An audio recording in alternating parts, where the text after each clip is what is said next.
19 अप्रैल 1993 की सुबह 2:15 पर संजय दत्त मुंबई एयरपोर्ट पर उतरते हैं। तभी सैकड़ों पुलिस वालों ने संजय दत्त को घेर लिया। पुलिस अधिकारी सुरेश वाले सेठी ने संजय का कॉलर पकड़ा और साथ चलने के लिए कहा। शाम होते होते महाराष्ट्र के मुख्यमंत्री शरद पवार ने मीडिया को इन्फॉर्म कर दिया कि संजय दत्त को अरेस्ट कर लिया गया है। Tada has been identified with the arrest of film star Sanjay Dutt under this act for unauthorized possession of AK-56 rifles. Sanjay पर terrorist and disruptive activities prevention act यानी कि टाडा एक्ट लगाया जाता है, वो भी ऐसे वैसे आरोप में नहीं बल्कि मुंबई हमलों की साजिश में शामिल होने के आरोप में। Friday, March 12, 1:26 p.m.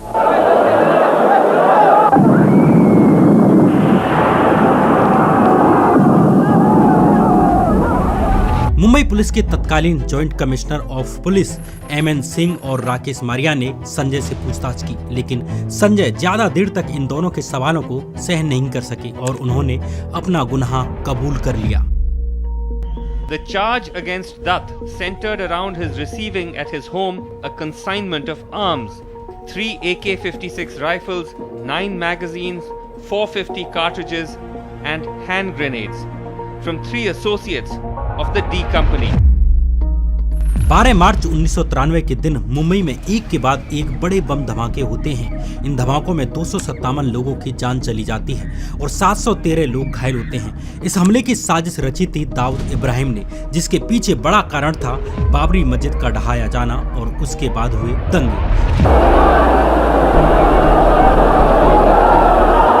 The Bank of Baroda office above the basement was blown to smithereens. The impact of the explosion was so strong that it even shattered window panes of the surrounding buildings. Mumbai बम धमाकों की जांच के दौरान ही Mumbai police को पता चला कि Bollywood film producer Sameer Hingora, Hanif कदावाला और इब्राहिम मूसा चौहान, ये तीनों भी दाऊद के भाई अनीस इब्राहिम के साथ लगातार कांटेक्ट में बने हुए थे। 11 अप्रैल 1993 के दिन मुंबई पुलिस के डिप्टी कमिश्नर राकेश मारिया ने इब्राहिम मूसा चौहान उर्फ बाबा चौहान से पूछताछ की। इस पूछताछ में बाबा चौहान ने बताया कि अनीस इब्राहिम ने मुझे और अबू सलीम को कुछ गिटार और टेनिस बॉल संजू बाबा के घर पहुंचाने को कहा था। राकेश मारिया इन कोडवर्ड्स को समझ नहीं सके। उन्होंने पूछा, गिटार और टेनिस बॉल्स का क्या मतलब है?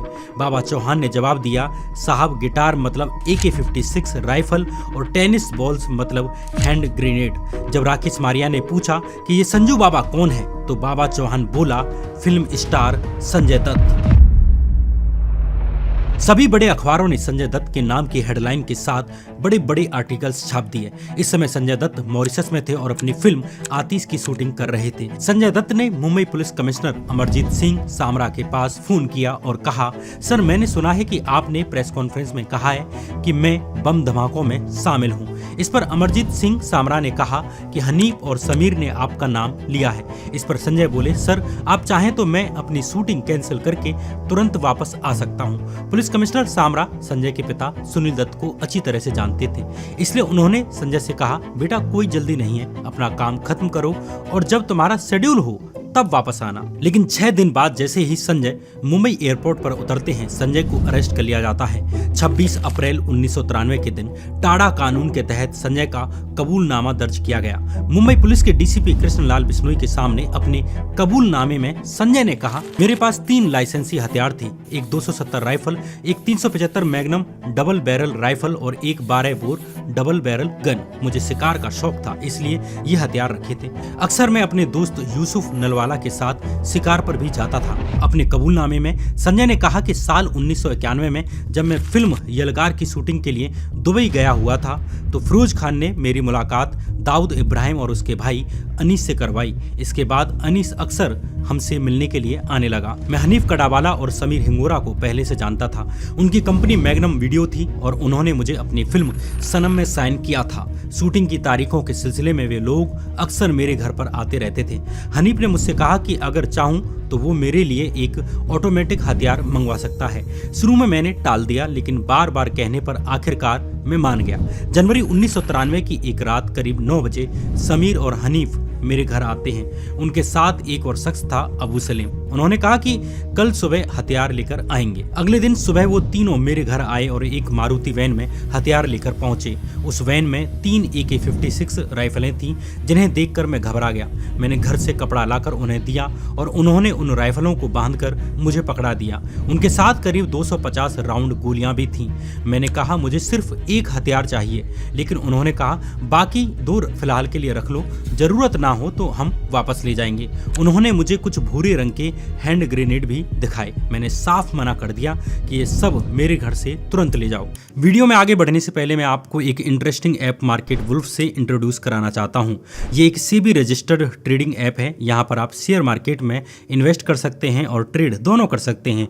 इसका यूज बहुत ही सिंपल है। बस लॉगिन पिन डालिए, ऐप ओपन करिए, इसके बाद फॉलो ट्रेंड पर क्लिक करिए। यहाँ आपको मार्केट के सबसे प्रॉफिटेबल ट्रेंड्स दिखेंगे। सबसे बड़ी बात यहाँ पर यह है कि यहाँ ट्रेडिंग स्टार्ट करने के लिए आपको बड़े इन्वेस्टमेंट की जरूरत नहीं है, बल्कि छोटे से अमाउंट से भी आप यहाँ पर शुरुआत कर सकते हैं।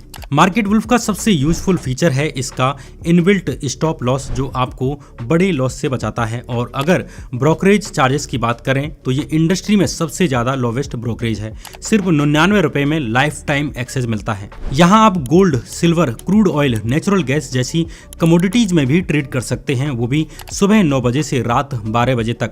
मार्केट वुल्फ आपको मार्केट के हिसाब से फ्री ट्रेड रिकमेंडेशंस भी देता है और जो प्रॉफिट आप कमाएंगे उस पर मार्केट वुल्फ कोई भी कमीशन चार्ज नहीं करता है। मार्केट वुल्फ ऐप के अब तक 2 मिलियन से ज्यादा डाउनलोड्स हो चुके हैं। इसका लिंक आपको डिस्क्रिप्शन और पिन्ड कमेंट में मिल जाएगा। Go and download market wolf अभी। मुंबई पुलिस के सामने संजय ने अपने कबूलनामे में कहा कि राइफलों और कारतूसों को मैंने अपनी फिएट कार की डिक्की में रखा, उसी रात कार से निकालकर घर के अंदर रख दिया। लेकिन मैं इतना डर चुका था कि 2 दिन बाद मैंने हनीफ को कहा कि हथियार वापस ले जाओ। फिर 2 दिन बाद वो लोग 2 राइफल और कुछ गोलियां वापस ले गए, लेकिन मैंने एक AK-56 राइफल और कुछ गोलियां अपने पास रख लीं। संजय ने पुलिस को बताया कि सितंबर 1992 में शूटिंग के दौरान दाऊद गैंग का एक आदमी कयूम मेरे पास आया। उसने मुझे 9mm की पिस्तौल दिखाई जो मुझे बहुत पसंद आ गई। इसे भी मैंने उससे 40,000 रुपए नगद देकर खरीद लिया। फिर 2 अप्रैल 1993 को मैं मॉरिशस चला गया आतिश फिल्म की शूटिंग के लिए। यहाँ मुझे खबर मिली कि समीर और हनीफ को पुलिस ने अरेस्ट कर लिया है। ये सुनकर मैं डर गया। मुझे लगा कि उन्होंने अगर मेरा नाम लिया तो मैं फंस जाऊंगा। मैंने यूसुफ नलवाला को फोन किया और कहा कि घर की दूसरी मंजिल पर एक काले बैग में जो रखा है उसे तुरंत उठाकर पूरी तरह से नष्ट कर दो, वरना मैं बड़ी मुसीबत में पड़ जाऊंगा। जब अखबारों में छप गया कि मेरे पास AK-56 राइफलें हैं तो मेरे पिता सुनील दत्त ने मुझसे पूछा कि क्या ये सच है, तो मैंने मना कर दिया। लेकिन मेरे अंदर बेचैनी इतनी बढ़ चुकी थी कि मैंने तय कर लिया कि मैं मुंबई वापस जाऊंगा। मेरे पिता ने मेरे फ्लाइट की डिटेल्स पुलिस तक पहुंचा दी और जैसे ही मैं एयरपोर्ट पर उतरा तो पुलिस ने मुझे पकड़ लिया और मैंने सब कुछ कबूल कर लिया है। अवैध हथियार रखने के संजय के कबूलनामे ने पूरे देश और फिल्म इंडस्ट्री को हिलाकर रख दिया। And these weapons were part of that consignment which was used in the bomb blast. So this is how Sanjay Dutt was roped into the case. Sanjay के पिता सुनील दत्त टूट चुके थे, लेकिन संजू उनका लाडला था, इसलिए उन्होंने अपने बेटे को बचाने की कोशिश शुरू कर दी। लेकिन सुनील दत्त को फिल्म इंडस्ट्री से कोई ज्यादा सपोर्ट नहीं मिला। संजय को सबसे बड़ा झटका मिला माधुरी दीक्षित से। संजय जेल से ही उन्हें फोन करते रहे, लेकिन माधुरी ने उनसे सारे रिश्ते तोड़ लिए। उन्होंने मीडिया से साफ कह दिया कि उनका संजय से कोई लेना देना नहीं है। उन्होंने कहा कि वे ना संजय से प्यार करती हैं और ना उनसे शादी करने वाली हैं। And she gave me an interview saying I'm not involved with Sanjay Dutt, I am not in love with Sanjay Dutt. यहाँ बताना जरूरी है कि संजय के शुरुआती जीवन, उनकी गर्लफ्रेंड्स और उनकी फिल्म इंडस्ट्री में जो उनकी सक्सेस थी उसे लेकर हमने एक डिटेल्ड वीडियो बनाई है। ये संजय दत्त पर दूसरा एपिसोड है। पहले एपिसोड को आप मेरे चैनल पर देख सकते हैं, इसकी भी लिंक आपको मेरे डिस्क्रिप्शन बॉक्स में मिल जाएगी। संजय की गिरफ्तारी का फायदा उनकी आने वाली फिल्म खलनायक के प्रमोशन में उठाया गया। खलनायक के पोस्टर्स पर हथकड़ी पहने संजय की तस्वीरों के साथ लिखा गया, हाँ मैं हूँ खलनायक। इस बात से दत्त परिवार बहुत ज्यादा नाराज हुआ, लेकिन डायरेक्टर सुभाष घई ने कहा कि ये तो पहले से ही तय था। संजय की गिरफ्तारी के बाद पुलिस ने उनके घर की तलाशी ली, लेकिन कुछ नहीं मिला।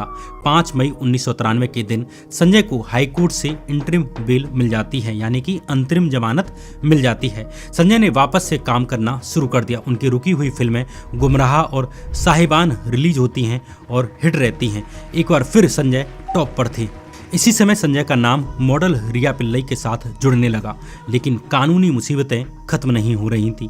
केस चल रहा था और पत्नी ऋचा शर्मा से तलाक और बेटी की कस्टडी का मामला भी अभी तक उलझा हुआ था। तभी 4 जुलाई 1994 को जज JN पटेल ने संजय की जमानत रद्द कर दी।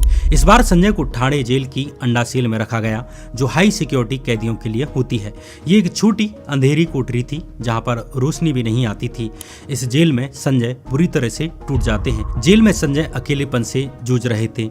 एक बार संजय ने फ्रस्ट्रेट होकर अपना सिर दीवार पर दे मारा। संजय को कई टाके आते हैं। इसके बाद उन्हें प्यारा सिंह नाम के एक कैदी के साथ रखा जाता है, जिससे बाद में संजय की दोस्ती हो जाती है। इधर सुनील दत्त अपने बेटे को बाहर निकालने की पूरी कोशिश कर रहे थे, लेकिन कहीं सफलता नहीं मिली। उनकी खुद की पार्टी कांग्रेस ने उन्हें कोई मदद नहीं दी। वहीं तत्कालीन CM शरद पवार से सुनील दत्त की बिल्कुल भी नहीं बनती थी। इसलिए अब सुनील दत्त ने अपने पुराने राजनीतिक विरोधी बाल ठाकरे से मदद मांगने का फैसला लिया। संजय जब केस चल रहा था उस समय सरकार थी शिवसेना की, बीजेपी की, उस समय आपने बाल ठाकरे की मदद ली? बाल Thackeray ji is my old friend. जब मैं राजनीति में नहीं था उस ज़माने से मैं उनको जानता हूँ। मिस्टर बाल ठाकरे की उनकी सरकार थी और आपको याद होगा वो कहते थे कि चाबी मेरे पास है। अब जिसके पास चाबी होती है, रिमोट कंट्रोल, उसी के पास आदमी जाएगा ना जी। किसी को उम्मीद नहीं थी कि सुनील दत्त ऐसा कर सकते हैं। एक तो सुनील कांग्रेस से आते थे, दूसरा उनकी शादी एक मुस्लिम महिला से हुई थी, यानी संजय की मां नरगिस से। तीसरा, जब सुनील दत्त ने मुंबई दंगा पीड़ितों की मदद की तो शिवसेना ने उन्हें मुस्लिम हितैषी बताते हुए उनका कड़ा विरोध किया था। ऊपर से शिवसेना ने संजय दत्त की अरेस्ट का भी समर्थन किया था। लेकिन सुनील दत्त के पास मदद के लिए बाल ठाकरे के पास जाने के अलावा और कोई विकल्प नहीं बचा था। अंत में बाल ठाकरे दत्त परिवार की मदद करने के लिए तैयार हो जाते हैं। शिवसेना के मुखपत्र सामना में संजय दत्त को राजनीतिक साजिश का शिकार बताया जाने लगा। बाल ठाकरे ने पब्लिकली कहा कि उन्हें नहीं लगता कि दत्त परिवार का कोई भी सदस्य देशद्रोही हो सकता है। माना जाता है कि बाल ठाकरे ने संजय को लेकर प्रधानमंत्री PV नरसिम्हा राव से भी बात की थी। संजय दत्त को आप राष्ट्रभक्त मानते हैं? The whole family, the Nargis, the Mr. Sunil Dutt और ये सब लड़कियां।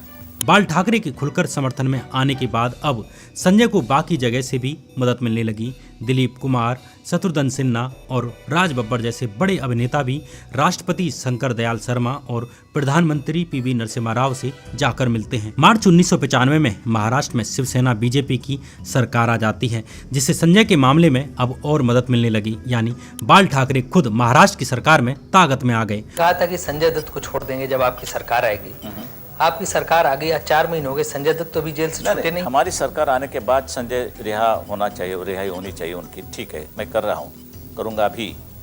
आखिरकार 16 अक्टूबर 1995 को संजय दत्त को सुप्रीम कोर्ट से भी जमानत मिल जाती है।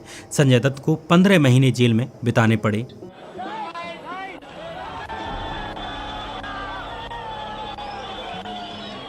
जेल से निकलने के बाद संजय सीधे सिद्धि विनायक मंदिर गए और फिर अपने घर जाने से पहले बाल ठाकरे से मिलने के लिए उनके घर मातोश्री पहुंचे। अगले दिन अखबारों में ठाकरे के साथ गले मिलते हुए संजय की तस्वीरें छपी। जेल से छूटने के बाद संजय को एक और बड़ा झटका लगता है।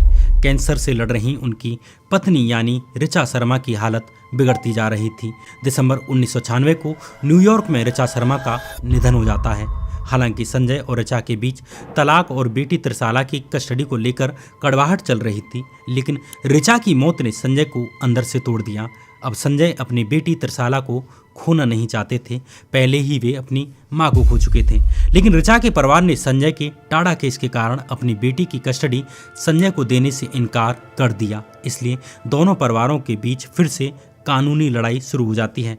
संजय का अपनी बेटी से मिलना भी अब मुश्किल हो गया। आखिरकार कोर्ट ने संजय को अपनी बेटी की कस्टडी दे दी, लेकिन त्रिशाला न्यूयॉर्क में ही पली बड़ी थी और उन्हें वहां से हटाना ठीक नहीं होगा। ये सोचकर संजय ने उसे अपने ससुराल पक्ष के पास ही रहने दिया। इससे धीरे धीरे दोनों परिवारों के रिश्ते सुधरने लगते हैं। इस पूरे समय में संजय की गर्लफ्रेंड यानी कि रिया पिल्लई चट्टान की तरह संजय के परिवार के साथ खड़ी रही। 1998 में वैलेंटाइन डे के दिन संजय ने अचानक रिया से शादी कर ली। ये शादी एक मंदिर में हुई थी।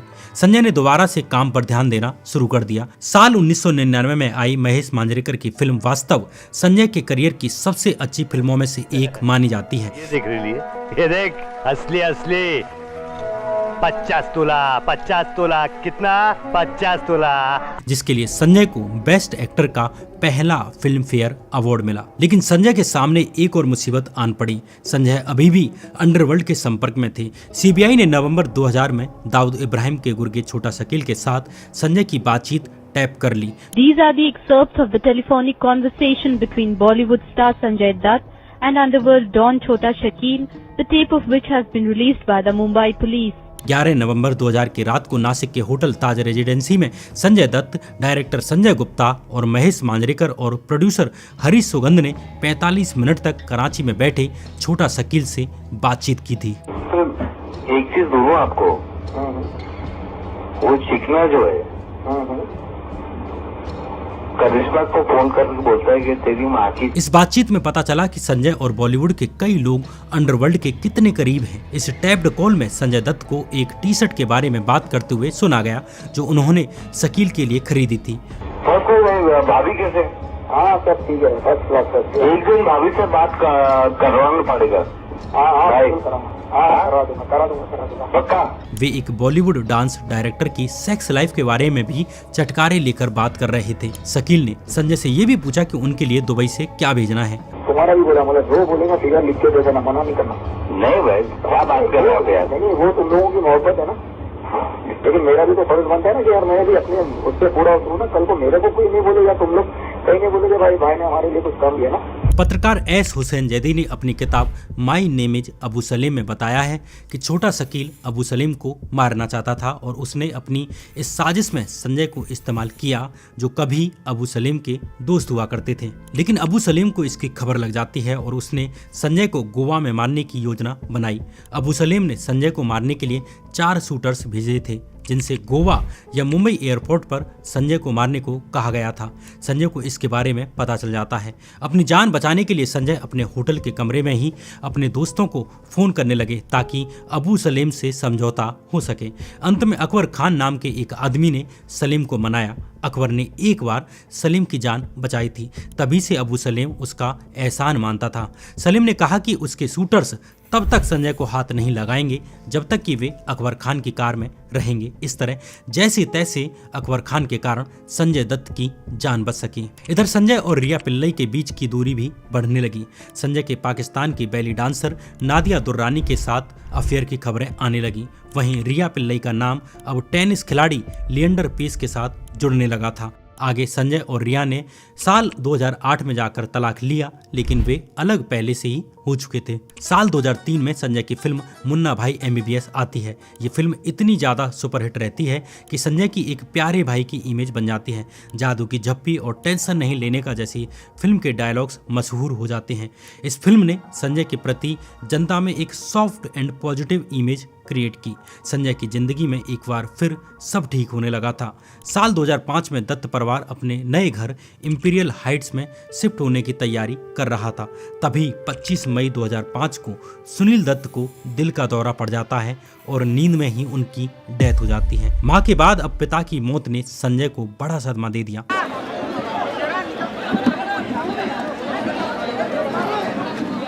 इन्हीं दिनों संजय की जिंदगी में मान्यता, जिनका असली नाम था दिलनवाज शेख, वो आती हैं। मान्यता ने संजय की जिंदगी को संभाला और उनके फाइनेंस और करियर को मैनेज किया और बुरे दोस्तों से संजय को दूर किया।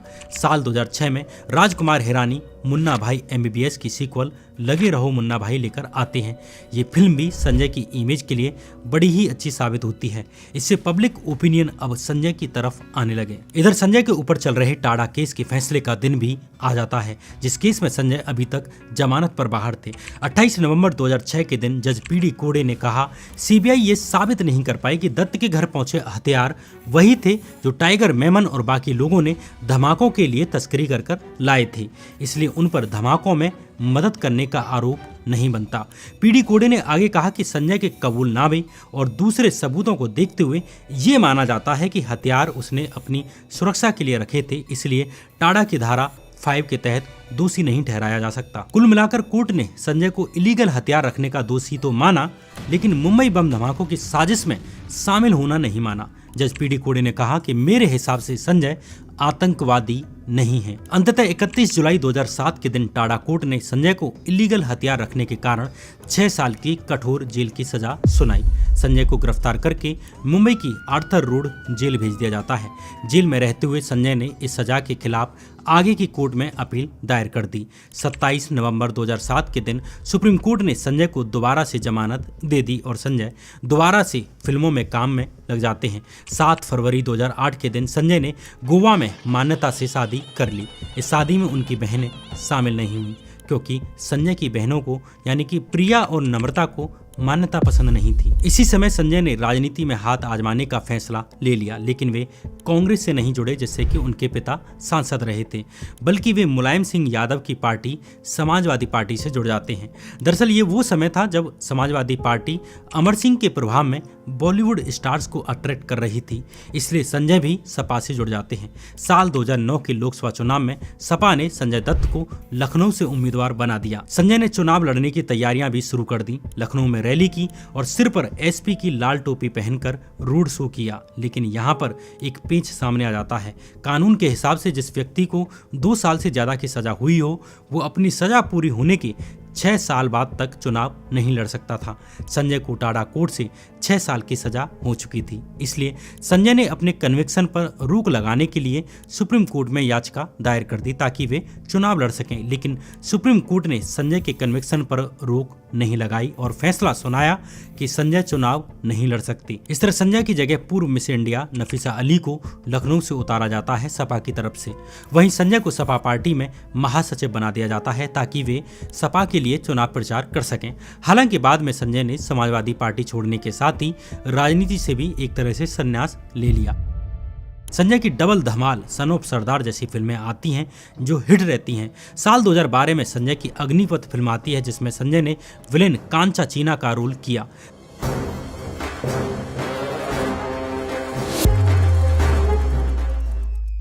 संजय दोबारा से बॉलीवुड में अपने पैर जमा रहे थे कि तभी 21 मार्च 2013 के दिन सुप्रीम कोर्ट का फैसला आ जाता है जिसमें संजय ने अपनी सजा के खिलाफ अपील दायर की थी। सुप्रीम कोर्ट ने भी संजय को अवैध हथियार रखने के मामले में दोषी पाया, लेकिन उनकी सजा को 6 साल से छोटा करके 5 साल कर दिया। इस सजा में से 18 महीने संजय दत्त पहले ही जेल में बिता चुके थे, इसलिए संजय को अब बाकी बची सजा काटनी थी। 16 मई 2013 के दिन संजय ने मुंबई पुलिस के सामने सरेंडर कर दिया। यहाँ से उन्हें पहले आर्थर रोड जेल भेजा जाता है और फिर ट्रांसफर करके उन्हें पुणे की जरवदा सेंट्रल जेल भेज दिया जाता है। यहाँ संजय दत्त कैदी नंबर 16,656 बनते हैं। संजय को फांसी वाड़ के पास की हाई सिक्योरिटी सेल में रखा गया। फांसी वाड़ में मौत की सजा पाए हुए कैदियों को रखा जाता था। संजय की सेल के बाहर एक 100 स्क्वायर फुट का एक बगीचा था जिसमें संजय 4 गार्ड्स की निगरानी में टहलते थे। संजय की सिक्योरिटी की वजह से उन्हें बाकी कैदियों से बातचीत करने की अनुमति नहीं थी। संजय हर रोज सुबह 5:30 बजे उठकर सबसे पहले पूजा करते और एक्सरसाइज करते। इसके बाद ब्रेकफास्ट करने के बाद उन्हें जो काम दिया जाता उसे करते। संजय को बाकी कैदियों से अलग ऐसे ही काम दिए जाते थे जैसे वे अपनी सेल के अंदर से ही कर सकते थे। यहाँ उन्होंने ज्यादातर बैंत बनाने का काम किया या कागज के थैले बनाने का काम किया। जेल प्रशासन ने संजय को अपने रेडियो स्टेशन का मेन आरजे बना दिया। हर दिन दोपहर 12 से 1 बजे के बीच में आवाज गूंजती, वेलकम टू रेडियो वीसीपी, मैं हूं आपके साथ आपका आरजे संजय दत्त। जेल में रहकर संजय दत्त किताबें भी पढ़ने लगे, खासकर मुंशी प्रेमचंद की कहानियों को। जेल में संजय के अच्छे व्यवहार के कारण संजय की सजा 60 दिन कम कर दी जाती है और फरवरी 2016 में उन्हें रिहा कर दिया जाता है। 25 फरवरी 2016 की सुबह डार्क ब्लू शर्ट और जीन्स में संजय यरवदा सेंट्रल जेल से बाहर आते हैं। उनकी दाढ़ी बड़ी हुई थी और माथे पर तिलक था। आगे बढ़ने से पहले उन्होंने एक बार पीछे मुड़कर देखा, जेल पर लहरा रहे तिरंगे को सलामी दी और जमीन को चूमा। यरवदा जेल के बाहर राजकुमार हिरानी, लेखक अभिजीत जोशी और संजय की पत्नी मान्यता अपने जुड़वा बच्चों के साथ संजय का इंतजार कर रहे थे। घर पर उनकी बहन प्रिया दत्त उनका इंतजार कर रही थी जो बहुत इमोशनल थी। साल 2018 में संजय के दोस्त राजकुमार हिरानी ने संजय के ऊपर एक बायोपिक फिल्म संजू बनाई, जिसमें उनकी जिंदगी को गहराई से दिखाया गया। इस फिल्म में दावा किया गया कि संजय के 308 महिलाओं के साथ संबंध थे। ये वो नंबर था जहां तक उन्होंने गिना था, इसके आगे का नंबर उन्होंने गिना भी नहीं था। द कपिल शर्मा शो में संजय दत्त ने कन्फर्म किया कि उन्होंने सच में इतनी महिलाओं को डेट किया है। संजू फिल्म ने संजय दत्त को दुनिया के सामने वैसा ही रख दिया जैसा कि वे थे, इसलिए ये फिल्म जबरदस्त हिट साबित होती है। इस बीच अगस्त 2020 में संजय को सांस लेने में दिक्कत आने लगी। संजय को एक अस्पताल में भर्ती कराया जाता है। यहाँ जांच में पता चला कि उन्हें फेफड़ों का स्टेज 4 कैंसर है। जिस वक्त ये बताया गया, संजय अस्पताल के कमरे में अकेले थे। उनकी पत्नी मान्यता दुबई में थी। संजय सदमे में आ जाते हैं। कैंसर वो बीमारी थी जो पहले ही उनकी मां नरगिस और पहली पत्नी ऋचा शर्मा की जान ले चुकी थी। अपनी कैंसर की बीमारी पर संजय का पहला रिएक्शन था, मुझे इलाज नहीं कराना। उन्होंने डॉक्टर से कहा कि मुझे कोई इलाज नहीं करवाना, अगर मेरी किस्मत में मौत है तो मैं मर जाऊंगा। लेकिन थोड़ा सोचने के बाद उन्होंने बीमारी से लड़ने का फैसला लिया। उनका मानना था कि अगर वे टूट गए तो उनका परिवार भी टूट जाएगा। वे ऐसा नहीं होने दे सकते। डायरेक्टर राकेश रोशन के सुझाव पर संजय ने डॉक्टर सेवंती लिमये से इलाज करवाना शुरू कर दिया। उनकी छाती में एक पाइप लगाया गया। संजय ने अपने डॉक्टर को चैलेंज दिया कि 2 हफ्ते में ही ये पाइप निकल जाएगा। डॉक्टर सेवंती लिमये ने बाद में बताया कि कीमोथेरेपी के बाद भी संजय रोजाना 2 घंटे वर्कआउट करते थे। संजय की ये फाइटिंग स्पिरिट बहुत काम आती है और कुछ ही महीनों में वे ठीक हो गए। संजय दत्त की कहानी में शोहरत, दौलत, नशा, अपराध, सजा और कमबैक सब है। दूसरा सच ये भी है कि संजय ने अपनी जिंदगी में बड़ी ट्रेजेडीज का सामना किया। इसके कारण उनसे सहानुभूति होना स्वाभाविक है। संजय दत्त की कहानी ये दिखाती है कि जिंदगी में गिरने के बाद भी उठा जा सकता है। संजय दत्त के ऊपर हमारा ये दूसरा और फाइनल एपिसोड था। पहला एपिसोड मैंने पहले ही चैनल पर डाल दिया है। इसकी लिंक नीचे कमेंट बॉक्स और डिस्क्रिप्शन बॉक्स में मिल जाएगी। जाते जाते बात SEBI registered market wolf app की। यहाँ आप शेयर मार्केट ट्रेडिंग की शुरुआत कर सकते हैं, जिसके अभी तक 2 मिलियन से ज़्यादा डाउनलोड्स हो चुके हैं। इसकी लिंक आपको हमारे डिस्क्रिप्शन बॉक्स और पिन्ड कमेंट में आपको मिल जाएगी, तो जाकर डाउनलोड करिए अभी। नमस्कार।